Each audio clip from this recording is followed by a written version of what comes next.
கூந்தலில் நுழைந்த கைகள் ஒரு கோலம் போடுதோ, தன்னிலை மறந்த பெண்மை அதை தாங்காதோ. உதட்டில் துடிக்கும் ஓசை அது உலர்ந்து போனதோ, உள்ளங்கள் துடிக்கும் ஓசை இசையாகாதோ.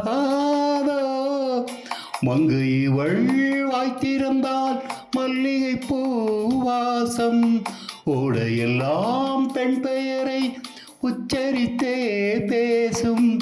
யார் இவர்கள்?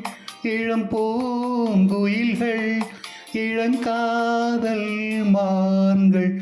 என்ன சத்தம் இந்த நேரம்? உயிரின் ஒலியா?